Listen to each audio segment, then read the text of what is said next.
joining us on the show is the Special Advisor on Sustainable Development Goals, that's the SDG, to the Governor of Lagos State, Dr. Oreoluwa Fini. She will be speaking on SDG Drive of Lagos, how the state has performed to attain the 17 mandates ahead of 2030, the forthcoming SDG Summit in the state, amongst others. Welcome to the show, ma.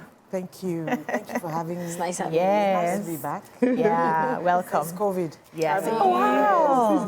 Yes. That's a long time now. Very long time. So welcome back. Thank you. Now, everybody talks about SDG. Anywhere you go to SDG, we're doing Sustainable Development Goals. Yes. And sometimes, they just highlight just a few of the 17 goals. And I'd like to know what you've done so far with the 17 goals. But give us specifically some of the goals that you are really actually working on and some of the impacts you've made already. So we could start with, let's say, what have you done in terms of transportation? Wow. Okay. So we could spend the entire show today talking about transportation in Lagos. And for us, I think the first thing is, what is SDG? Most people, for those who know, it's straightforward. But for a lot of people, and most people now, it's amorphous. It's not something tangible that they can put their hands on. And really, it comes to the history of, we'll take it back since about 2000, where it was the Millennium Development Goals, which was really about poverty eradication. Yeah. But then in 2015, says, look, if we're going to have better quality of life, it's not just about poverty. There are other things that need to come into it. The planet was in danger or is in danger with some of the practices, some of the way we live our lives daily is impacting negatively on the planet. There are issues with gender and equality. There are issues around sustainable cities, how we live in cities. Lifestyle. Lifestyle issues. Water, our oceans are in peril. We're talking about microplastics. So the UN came together and said, look, we should have some goals. The MDGs were 8. The SDGs, the Sustainable Development Goals now, are 17. And it's more rounded. It's about people, it's about the planet, and it's about prosperity. So it's about a better life for everybody. So for us in Lagos, this office was established, in 2019. So this is the second, in this administration, the second time. And it's about, for us, first, measuring where are we, and now bringing it into transportation. And transportation is very interesting because it solves several SDGs at the same time. Okay. And the best example for us now is, I would use Omi-Eco. And Omi-Eco is a project where we have boats that were, number one, manufactured locally. Okay. So first, alleviating poverty. 2, people are learning how to also make those boats. It speaks to education. So it's not just going to university to learn something. Hands-on now, vocation. Youth of that community here in Lagos are being involved in the project of making boats. Now, when we move on water en masse, it takes people off the roads. So our carbon footprint drops. That takes care of another SDG. Health. Another SDG. And then the communities where, so it's not just the boats, it's also, we're going to build jetties in the first phase, 15 different communities along the coastlines. So imagine what happens when you upgrade the jetty in a community. So that community is also empowered. So it takes care of poverty as well.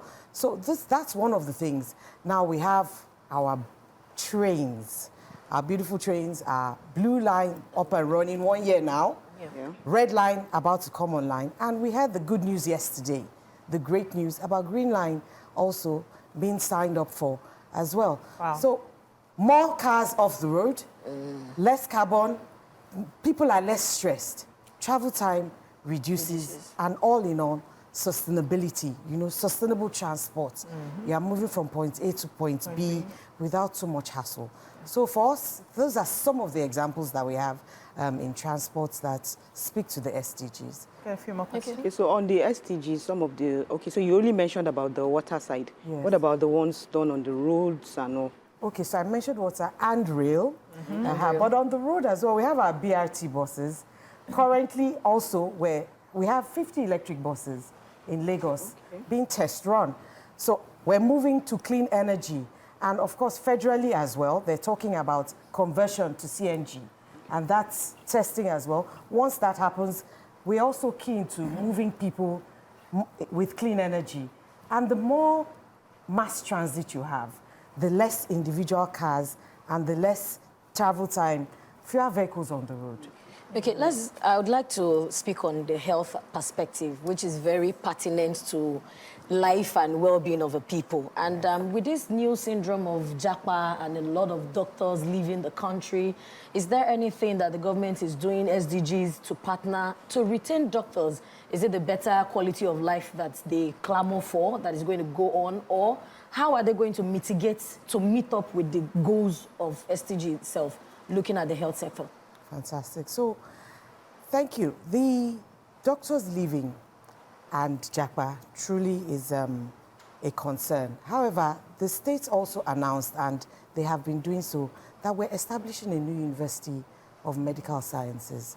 And the point of this university is to increase the number of people who would be able to study medicine, nursing, and the entire chain of medical sciences now. Because to run a hospital is not just the doctors and nurses. Of course, we have primary health care, community health, pharmacies, and technicians, assistants, and all that. So the plan is to, within the next few years, get up to training up to 1,000 doctors per annum. Wow. And then increase numbers of other health professionals thereafter. We're going to use... Doctors that will not Japa. Well, if the some ones that will leave us and Japa, go. some will remain. Some will remain. All you need is more. We need more people. We need more hands on deck. And truth is that those that leave also come back. They come here, they do outreaches, they come to lend their expertise here from time to time. So it's good for people to sometimes go and then bring some of these lessons back to the community. But we're not going to leave a vacuum. We start planning for more and more doctors to come to train, and we train more doctors using existing structure. So it's not something far away. We're going to use our 27 general hospitals already as centers for learning. And then we have primary healthcare centers, over 300 in Lagos, to learn community care. So that has started, and I believe that last week the Honorable Commissioner for Health was out in the public introducing this to the good people of Lagos. Okay, so let me take us to the education and the improvement that we saw heavily in the last term. That's the first term of the governor, and there seems to be it seems like it's more quiet in this tenure. So what I mean is, during the first term of the governor, Babajide Sanwo-Olu, there was a lot being said concerning the educational improvements. We had there was a theme. There were banners everywhere talking about the educational reforms. I'm trying to remember the word. They launched an initiative. Okay. And I haven't seen that continuity in that educational reform. So I know that the Lagos State is putting in a lot into the ideation, but continuation is very important. Can you highlight some of the things that has continued from the first tenure of the governor into the second tenure that we can say has improved within the educational sector? Okay, so everything you mentioned has continued. It's one administration, and it's also continuous operations. Lagos State has a development master plan, and like you mentioned in education, there was the EcoExcel program, which is what you were trying to remember. It's on. Now, let me also tell you that education is also divided into different sectors. The state is responsible for a certain area of education, primary and secondary. The local government really is responsible for primary education. And then we also have tertiary institutions that the state. I'll also tell you that our College of Education has been upgraded to University of Education. Oh. Same, College of Technology has been upgraded to University of Technology. We're talking about a new university. That's in education. You know, so if we're talking whether secondary, whether primary, and even tertiary, the entire line is constantly being updated, upgraded, and it's not just physical structures now, meaning the school building, but even the teachers constantly being How about trained? getting more children into the classrooms? Yes. Before there was a time when it was really easy to get children into classroom. Right now, it is not as easy in Lagos State to get children into classroom. Case in point, you need to show your lasrera. You need to have somebody, like you must be registered, you must pay taxes within Lagos State. And we know that the majority of people on the streets who need the public education might not have access to, or even or have sponsors. parents or sponsors who will support them to achieve that goal. Okay, so let me say that public education in Lagos is so good that everybody accesses public education, not just those on the streets. But I understand you. However, data is important for quality. We need to know where the child's parents live. Okay. We need to know what they do. We need to know so many things that help the state to plan. If you don't plan, that is when you have too many children in a class. And then what happens to quality at that time? The state doesn't just ask for documentation for the sake of asking. It's for the sake of planning, for the sake of clarity. If we have every year, we know that the numbers are going up by 1,000, 2,000. Okay, where are these areas in Lagos, geographically now, where we need to focus on? If we plan to this year that we want to build 30 schools, are we going to build them across Lagos, dividing them equally? Or is there an area in Lagos where there seem to be more people? You know, so that is why you're asking for residence card. Your residence card will show you where the person lives and where we then need more focus. So, and in terms of getting sponsorship, some of these people they do not know anybody who is working probably in a government office who has a high ranking. I hear that is also a requirement to be able to get into the public schools. No, I categorically deny that. Oh. And anybody, registration as a resident is free. Everybody pays some level of tax. You know, everybody... Direct or indirect? Yes, you pay, and then you can have your card. It doesn't matter. What you need is to be registered to pay your tax. What you need is to register, and your residence offices are in local governments. They're nearby. It's not something that you have to move centrally. No. So register. We want to know where you live. We want to know where your children live. That's all. So that we can plan. I get it. Yes.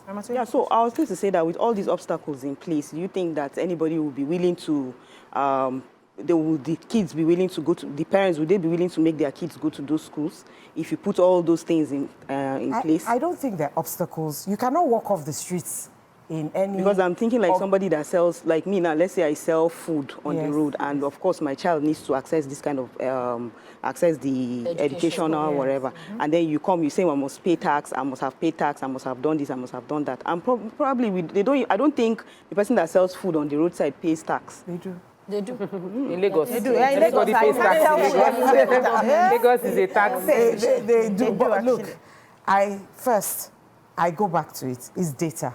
It's planning. Yeah. And I don't think there's so much emphasis on tax card as much as your registration, your residency registration card. And there is no place where we're going to make progress without planning. If 1,000 children turn up that we had no idea they existed prior to that day, and you only have capacity for 50, the children are not going to get quality. The school is not going to be able to teach them properly. And so we go back to it and say, we don't create too many hurdles for people. Yeah. No, that's not the point. But the point is to be able to plan. You cannot walk off the streets in any organized place and say you want to go to school. No, no. There must be a history. There must be where did this child emerge from? That's all. In case anything happens, so you can also trace. Yes. Yeah. So let's talk about gender for a bit. Yes. Gender equality. Yes. What is Lagos State doing to ensure adequate representation of women in terms of politics, in terms of education, in terms of the ministries, MDAs, and in terms of the workforce? What have you put in place so far in answering your SDG goal? Oh, okay. So this is a favorite topic as well. I can see. Because we're doing very well. Okay. I would say, first, the civil service itself, it's almost not... There are a few more women than men. within the service itself. And for people who then complain that, oh, you have women at the lower level, even at the topmost level within the civil service, who are the permanent secretaries, it's 50-50. It's 50% men, and 50% male, 50% female. At the cabinet level, meaning the state executive now, it's about 30% as well. We need to get more women into politics, and it's challenging for women for different reasons. Yeah. For different reasons, but there's structures within to support women who show interest. The first thing is even showing interest. I think a lot of women they find it daunting, you know, to say, okay, I'm going to put myself out there and run for political office, you know. So there are also structures within the political party to support women who turn up and say, we would like to run for political office. So politically as well, I think that we're making better strides than we have always done. In terms of girl-child education? Oh, girl-child education is up there in Lagos as well. We're encouraging girls to come to school. We make sure that we go into community, engage, and not just girls, even women. Women in terms of financial education now, trying to improve financial inclusivity for women. We're working with OPE, we're working with one or two other financial institutions to improve women's financial literacy. Amazing.